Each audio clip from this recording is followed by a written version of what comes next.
Tianjin China Shanghai cooperation organisation का summit हुआ। Prime minister Narendra Modi और चाइनीज प्रेसिडेंट शी जिनपिंग एक दूसरे से हाथ मिलाते। क्या चाइना पर भरोसा किया जा सकता है? क्या इंडिया अपनी ऑटोनॉमी प्रोटेक्ट करते हुए ड्रैगन के साथ चल पाएगा? Hello everybody and welcome back to the essence hub.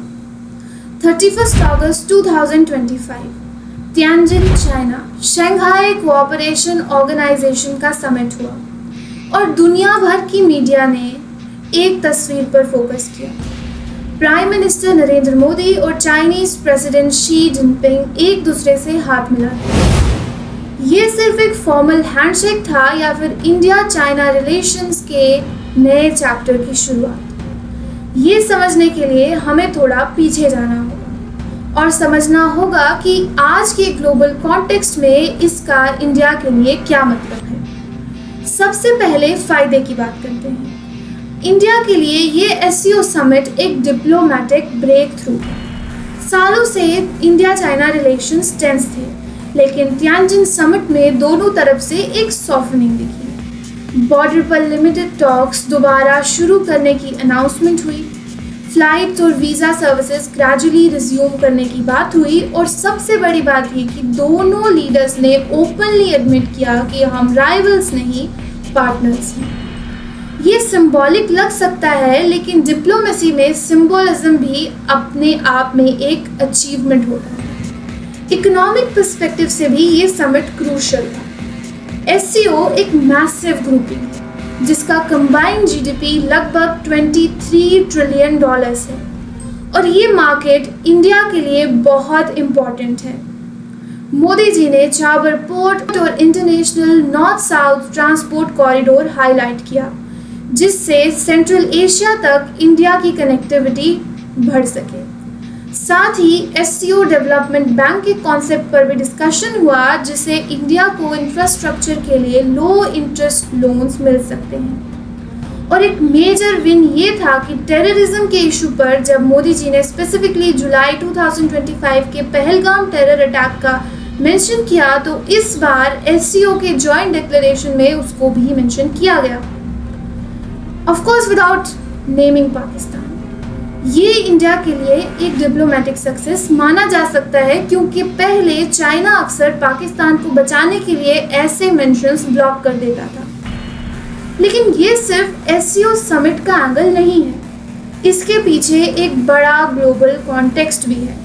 Donald Trump ने 2025 के स्टार्ट में इंडिया पर टैरिफ्स लगाए। अब पहले ये समझना जरूरी है कि टैरिफ क्या होता है। सिंपल शब्दों में टैरिफ एक एक्स्ट्रा टैक्स होता है जो कि एक देश अपने अंदर आने वाले फॉरेन प्रोडक्ट्स पर लगाता है। इसका पर्पस होता है कि अपनी डोमेस्टिक इंडस्ट्रीज को प्रोटेक्ट करे और फॉरेन प्रोडक्ट्स को महंगा बनाकर अपने लोगों को लोकल प्रोडक्ट्स खरीदने के लिए इनकरेज करे। ट्रंप ने स्टील पर 25%, एल्यूमिनियम पर 10% और साथ ही साथ फार्मा, टेक्सटाइल और आईटी प्रोडक्ट्स की कुछ कैटेगरीज पर भी रिस्ट्रिक्शंस लगाई। इंडिया के लिए ये एक बड़ा शॉक था, क्योंकि यूएस एक्सपोर्ट्स लगभग $70 बिलियन के हैं और इनमें स्टील, इंजीनियरिंग गुड्स और फार्मा एक मेजर शेयर लेते हैं। टैरिफ लगाते ही इंडियन प्रोडक्ट्स अमेरिका में लगभग 10 से 25% महंगे हो गए, मतलब कि उनका कॉम्पिटिटिव एज खत्म हो जाएगा। अब इसका इम्पैक्ट डबल है।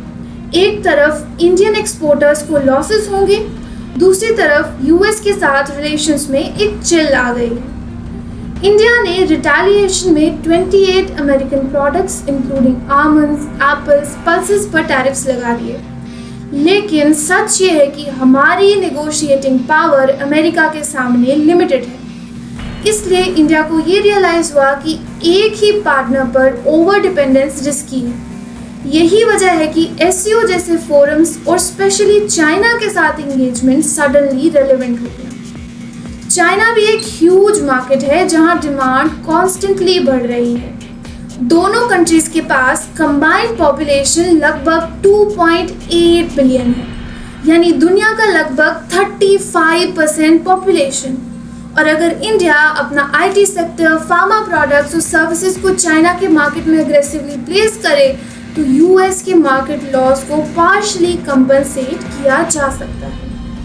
ऑलरेडी 2024-25 में India China trade 117 billion dollars तक पहुंच गया, और अगर बैलेंस इंप्रूव करना है तो इंडियन एक्सपोर्ट्स चाइना की डिमांड को टारगेट करके बढ़ाए जा सकते हैं। मतलब एक तरफ टैरिफ्स का दर्द इंडिया को अल्टरनेटिव मार्केट्स एक्सप्लोर करने पे मजबूर कर रहा है, और यहाँ चाइना एक नेसेसरी अपॉर्चुनिटी बन सकता है, इवन दो ट्रस्ट की प्रॉब्लम अभी भी बनी हुई है। अब आता है सबसे क्रिटिकल सवाल, क्या चाइना पर भरोसा किया जा सकता है? हिस्ट्री की माने तो मुश्किल है। 1962 की वॉर अभी तक कलेक्टिव मेमोरी में जिंदा है, जिसमें इंडिया को एक बहुत बड़ा सेटबैक मिला था। उसके बाद भी 2017 का डोकलाम स्टैंड ऑफ और 2020 का गालवान क्लैश, जिसमें 20 इंडियन सोल्जर्स शहीद हुए। ये एक रिमाइंडर है कि बॉर्डर पर पीस फ्रेजाइल है। आज भी मिनिस्ट्री ऑफ एक्सटर्नल अफेयर्स के रिकॉर्ड्स के मुताबिक LAC पर 16 फ्रिक्शन पॉइंट्स एक्टिव हैं। मतलब हैंडशेक के बावजूद ग्राउंड रियलिटी अभी भी काफ़ी टेंस है। ट्रेड के लेवल पर भी इक्वेशन काफ़ी वन साइडेड है। 2024-25 में इंडिया चाइना का ट्रेड 117 बिलियन डॉलर्स तक पहुंच गया, लेकिन उसमें इंडिया के एक्सपोर्ट सिर्फ 16 बिलियन के, जबकि इंपोर्ट्स 101 बिलियन डॉलर्स के, यानी ट्रेड डेफिसिट लगभग 85 बिलियन डॉलर्स का है। ये सिर्फ एक नंबर नहीं है, ये दिखाता है कि इंडिया की सप्लाई चेन, इलेक्ट्रॉनिक्स, फार्मा के APIs और सोलर इक्विपमेंट अभी भी चाइना पर हेविली डिपेंडेंट है। और अगर ब्रॉडर रीजनल पिक्चर देखी जाए तो चाइना की सो कॉल्ड दोस्ती अक्सर एक डेड ट्रैप में बदल जाती है। श्रीलंका जब अपने हम्बनटोटा पोर्ट के लोन को रीपे नहीं कर पाया तो उसको 99 ईयर्स के लिए चाइना को लीज पे देना पड़ा। पाकिस्तान के सीपेक प्रोजेक्ट की कॉस्ट 60 बिलियन डॉलर से ऊपर चली गई, और वो भी डेट स्ट्रेस में फंसा हुआ है। ऐसे एग्जाम्पल्स दिखाते हैं कि चाइना कभी भी एक न्यूट्रल पावर नहीं हो सकता। उसका हर स्टेप अपने इन्फ्लुएंस को बढ़ाने के लिए होता है। मिलिट्री बिल्डअप भी एक बहुत बड़ा कंसर्न है। चाइना का डिफेंस बजट 2024 में लगभग 230 बिलियन डॉलर्स था, जबकि इंडिया का सिर्फ 84 बिलियन डॉलर्स के आसपास। तिब्बत और शिनजांग जैसे रीजन्स में चाइना ने एडवांस मिसाइल्स, ड्रोन्स और सर्वेलेंस सिस्टम्स डिप्लॉय किए हैं, और साउथ चाइना सी में उनके क्लेम्स UN रूल्स के खिलाफ होने के बावजूद भी एग्रेसिवली असर्ट किए जा रहे हैं। ये सब सिग्नल्स इंडिया को कॉशन पे रखते हैं। तो फिर इंडिया की क्या स्ट्रैटेजी है? इंडिया एक बैलेंस्ड अप्रोच ले रहा है, जिसे हम मल्टी अलाइनमेंट कह सकते हैं। मतलब इंडिया वेस्ट के साथ भी पार्टनरशिप मेंटेन कर रहा है, जैसे US और EU के साथ डिफेंस कोलैबोरेशंस, और साइमल्टेनियसली ईस्ट में भी अपना रोल असर्ट कर रहा है SCO और ब्रिक्स जैसे फोरम में। टिएनजिन समिट से इंडिया ने एक क्लियर मैसेज दिया है, हम किसी एक ब्लॉक पे डिपेंडेंट नहीं रहेंगे, हम अपने नेशनल इंटरेस्ट को सबसे आगे रखेंगे। और इस पूरे डिस्कशन का कंक्लूजन सिंपल है। टिएनजिन समिट के हैंडशेक को एक स्ट्रॉन्ग डिप्लोमेटिक इमेज के रूप में देखा जा सकता है, और इसे ऐसा याद रखा जाएगा। लेकिन ट्रस्ट ओवरनाइट बिल्ड नहीं होता है। इंडिया के लिए फ़ायदा ये है कि उसने ग्लोबल स्टेज पर अपनी प्रेजेंस असर्ट की, और ट्रेड और सिक्योरिटी फ्रंट्स पर भी कुछ विन सिक्योर किए, और एक अल्टरनेटिव प्लेटफॉर्म स्ट्रेंथन किया।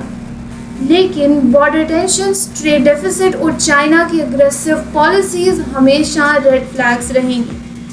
असली टेस्ट अब ये है कि क्या इंडिया अपनी ऑटोनॉमी प्रोटेक्ट करते हुए ड्रैगन के साथ चल पाएगा, या फिर अगला कॉन्फ्लिक्ट सिर्फ वक्त की बात है। Thank you for watching the video, और अगर आपको वीडियो इन्फॉर्मेटिव लगा तो please like it, share it with your friends, and do not forget to subscribe to the Essence Hub, and I'll see you in the next one.